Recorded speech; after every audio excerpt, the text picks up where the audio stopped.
Is vinegar really a safer weed killer than glyphosate? The truth may surprise you.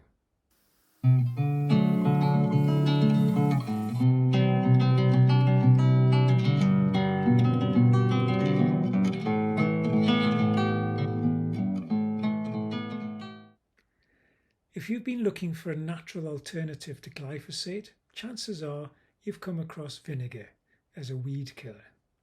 It's often promoted as a safer, environmentally friendly solution, and because it's natural, many people assume it must also be harmless.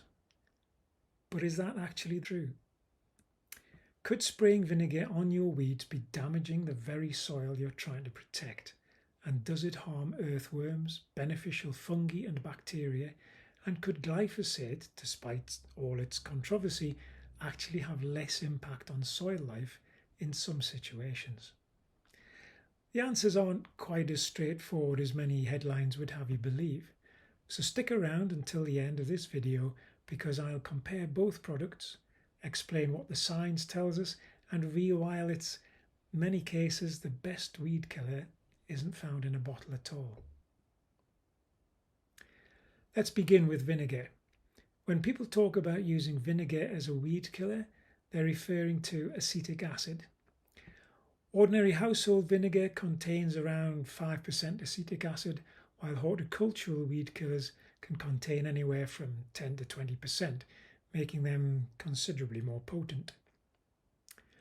Unlike systemic herbicides, vinegar is what's known as a contact herbicide. It doesn't travel through the plant to its roots. Instead, it damages the leaves and stems by destroying the plant's cell membranes. The plant rapidly loses water, the foliage dries out, and the visible parts of the weed die back. This makes vinegar very effective against young annual weeds and soft leaves. However, perennial weeds such as dandelions, docks, nettles and bindweed often survive because their underground roots remain untouched. You may burn off the top growth, but new shoots frequently appear just days or weeks later. So while vinegar can give the appearance of success, it often becomes a treatment that needs repeating. Now, let's look beneath the surface. Healthy soil is one of the most complex ecosystems on Earth. A single teaspoon of garden soil contains billions of microorganisms. Yeah, billions.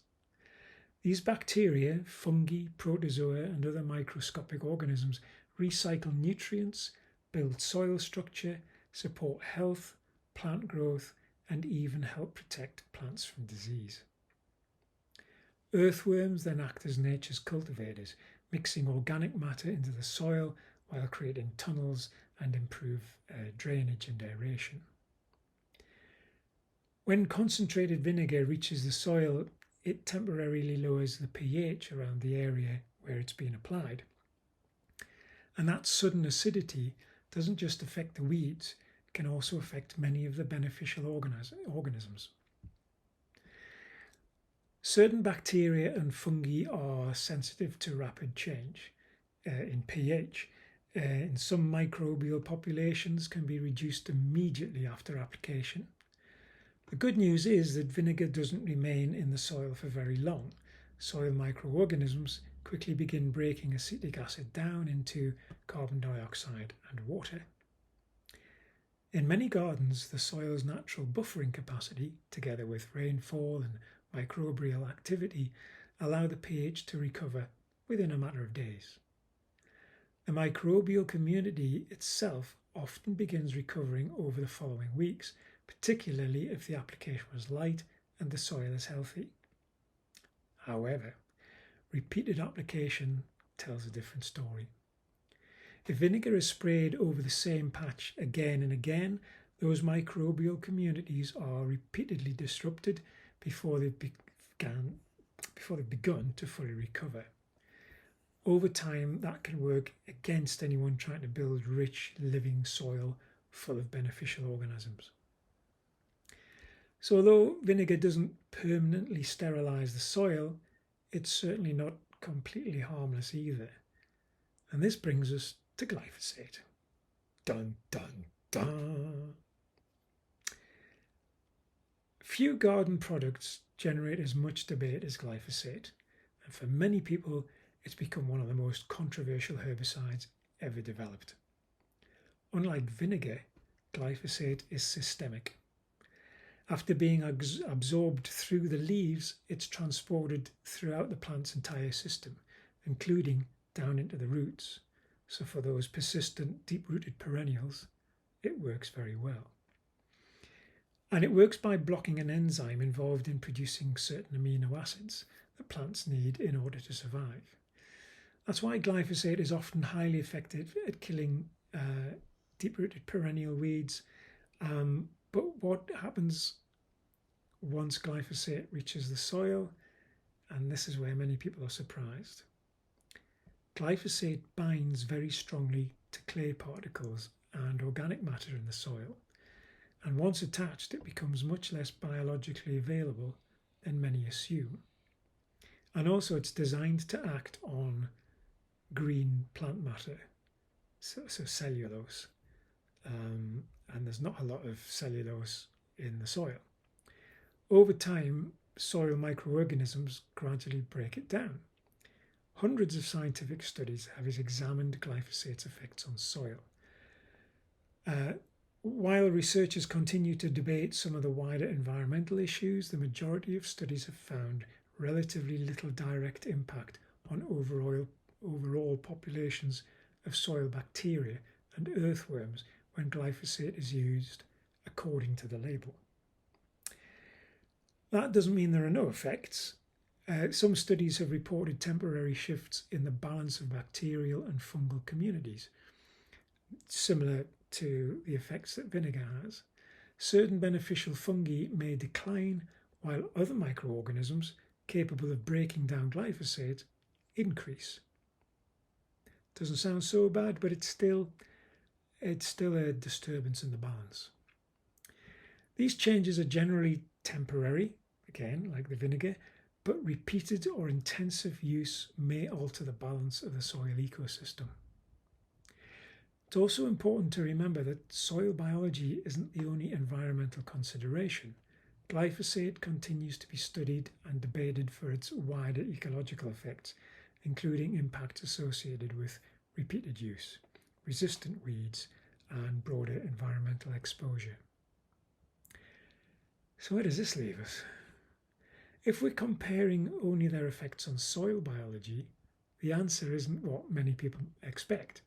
Vinegar is natural, but concentrated vinegar directly acidifies the soil wherever it lands, and that can temporarily damage beneficial microorganisms, and if used repeatedly, disrupts the living soil community.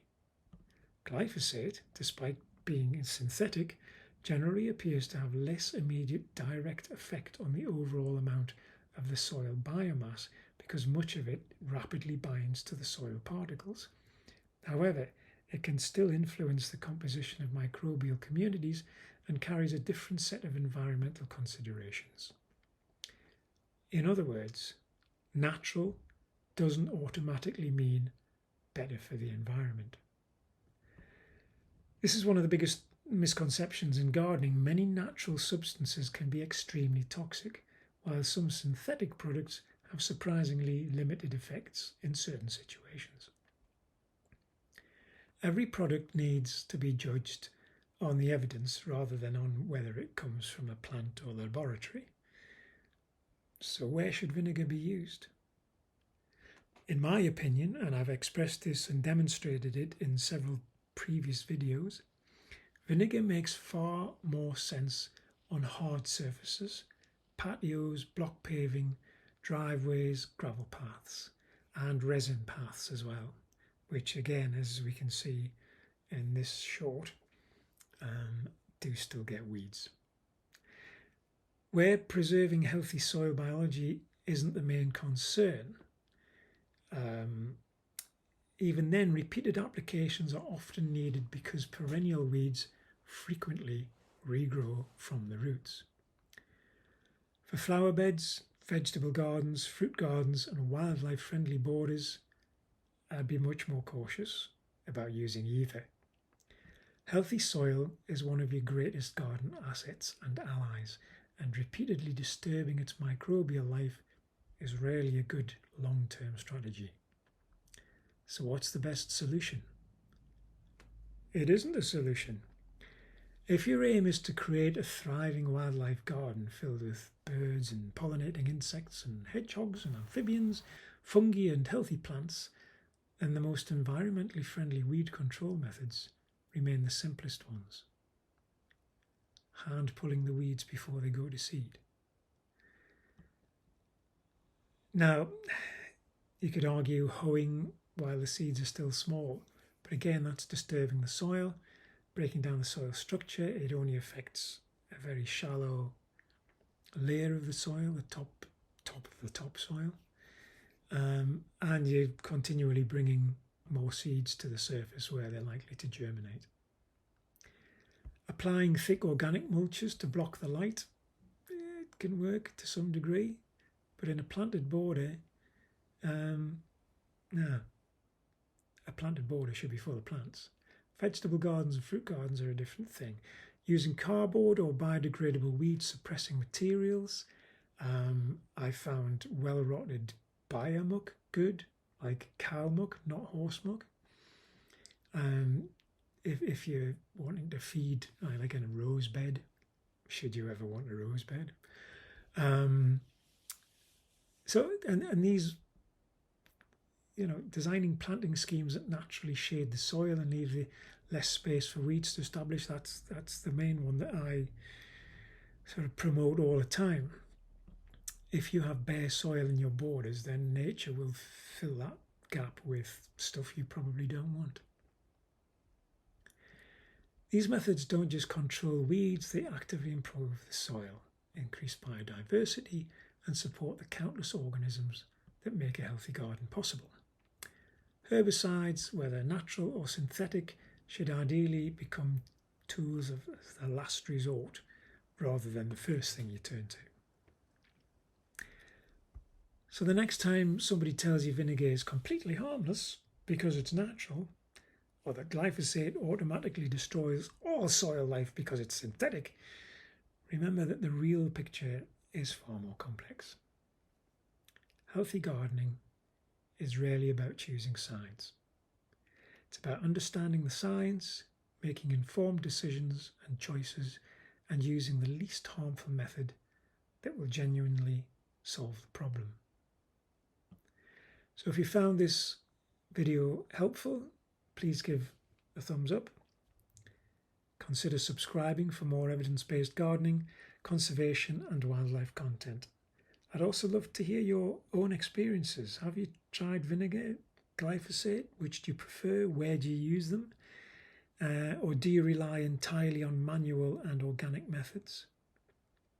Let me know in the comments below. And until next time, thank you very much for watching. Let's go and get grubby.